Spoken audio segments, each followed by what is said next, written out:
Morning friends, ये हमारी Hindi book का लास्ट चैप्टर है। चैप्टर नंबर 18 बोध।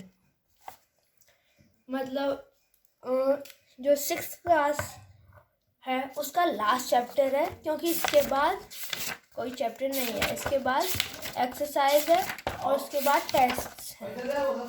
देखिएगा, अब मैं आपको अभी पढ़ाना शुरू करता हूँ। पढ़ाने से पहले मैं आपको बता देता हूँ कि ये वीडियो पूरी देखिएगा अगर आपको चैप्टर का इंट्रोडक्शन या बेस समझना है। और इसके लेखक मैं आपको सबसे पहले बता दूँ, इसके लेखक हैं प्रेमचंद जी। चलिए बिना टाइम वेस्ट किए अपना पाठ शुरू करते हैं। पंडित चंद्रधर एक स्कूल में अध्यापक थे। मतलब पंडित, इसमें सबसे पहला आदमी कौन मिला? पंडित चंद्रधर। वो क्या काम करते थे? वो अध्यापक थे। अब नेक्स्ट पढ़ता हूँ। नौकरी तो कर ली पर सदा पछताया करते कि कहाँ आ फंसा। मतलब वो पछताते थे कि मैं कहाँ आ गया। मतलब मेरी नौकरी ऐसी थी, उसमें बिल्कुल भी मतलब अगर कोई और नौकरी होती तो पैसे आ जाते मेरे पास। यदि कहीं और नौकरी करते तो अब तक हाथ में 4 पैसे होते, आराम से जीवन व्यतीत होता। और टीचर है तो वो कह रहे हैं कि अगर मैं कोई और नौकरी करता तो मेरे पास और पैसे होते जिससे कि अच्छा जीवन होता। यहाँ तो महीने भर प्रतीक्षा करने के बाद कहीं 15 रुपये देखने को मिलते हैं। मतलब उनको बहुत महीने का इंतज़ार करना पड़ता था, फिर जाके इनको 15 रुपये मिलते थे। वे भी इधर आए उधर गायब। मतलब जैसे कि आए तुरंत खर्च हो जाते थे। न खाने का सुख, न पहनने का आराम।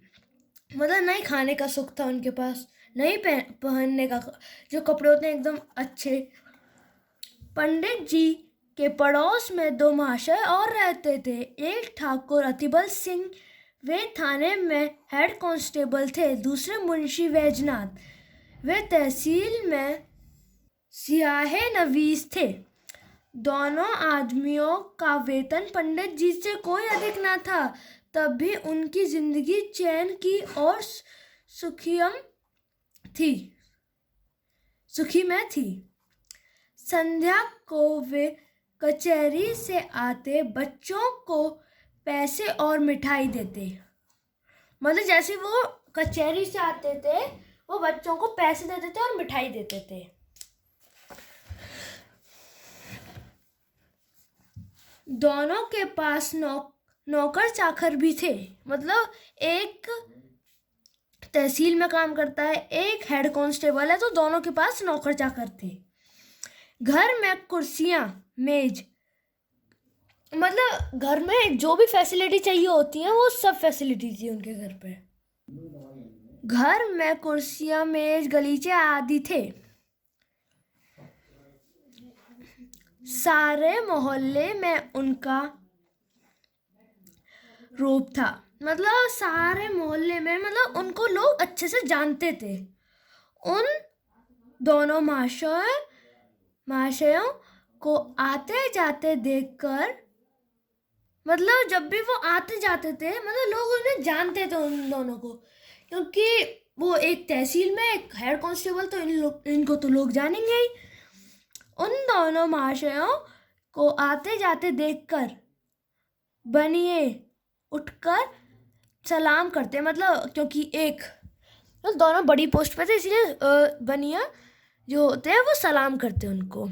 4 पैसे की चीज़ एक में लाते। मतलब 4 पैसे की चीज़ आ रही है, वो 1 रुपये में खरीदते थे। लकड़ी ईंधन मुफ्त में मिलता। मतलब लकड़ी मुफ्त में मिलती और ईंधन भी मुफ्त में मिलता। पंडित जी उनके ठाट बाट देखकर कुर्ते और अपने भाग्य को कोसते। मतलब उनका भाग्य उनको बहुत गंदा लगता था कि मेरा भाग्य ऐसा क्यों है जो मुझे टीचर बनाया। अगर कोई और नौकरी होती तो मैं बहुत अच्छा काम करता, मेरे पास 4 पैसे तो होते। इसीलिए वो कहते थे कि अपने को डांटते, मतलब गिला नहीं करते थे कि मैं टीचर क्यों गया, मेरा भाग्य ऐसा क्यों था। पर स्टोरी में ऐसा है कि आखिर में इनको रियलाइज़ हुआ कि टीचर कितनी बड़ी पोस्ट होती है।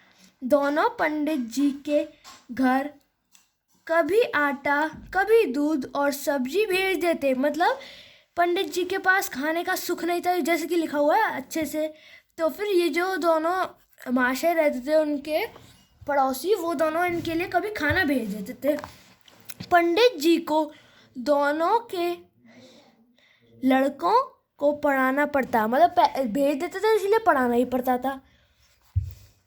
कभी कभी वे पंडित जी से कुछ कह भी देते, पर पंडित जी मन मार कर रह जाते। मतलब वो कभी कर अगर मतलब जैसे कि मार्क्स कम आ गए उनके बच्चों के, इसीलिए वो पंडित जी को फटकार देते, मतलब कुछ भी कह देते। तो फिर मतलब वो क्या करते, मतलब वो दिल पे नहीं लेते थे कि इन्हें डांटा तो कोई बात नहीं। उन्हीं के कारण कभी कभी दूध दही के दर्शन हो जाते, मतलब उनकी डांट के कारण ही दर्शन हो जाते थे। अगर वो भी पलट के जवाब दे दे तो उनको दूध दही ये सब भी नहीं मिलता उनके घर से। बेचारे अपमान के जहर को अमृत समझकर पी जाते। अपमान दे रहे हैं उन्हें पीना ही पड़ता। इन स्थितियों से निकलने के लिए पंडित जी ने प्रार्थना पत्र लिखे। इन स्थितियों से निकलने के लिए पंडित जी ने प्रार्थना पत्र लिखे। अफसरों की खुशामदें की, पर कुछ ना हुआ। अंत में हार कर बैठ गए। मतलब उन्होंने बहुत प्रार्थना पत्र लिखे, पर आखिर में कुछ नहीं हो पाया। जो थे वही रहे और उनकी सैलरी भी वही रही। अंत में हार कर बैठ गए। इतना सब होने पर भी वे ठीक समय पर जाते, देर से घर आते, मन लगाकर पढ़ाते। थैंक यू गाइस, मैं आज आपको इतना ही पढ़ाऊंगा। अगली वीडियो में मैं आपको ये वाला पेज पढ़ाऊंगा। अगर आपको मेरी वीडियो पसंद आएगा तो मेरी इस वीडियो को लाइक कर दीजिए और इस वीडियो को शेयर कर दीजिए और मेरे चैनल को सब्सक्राइब कर दीजिए। Thank you.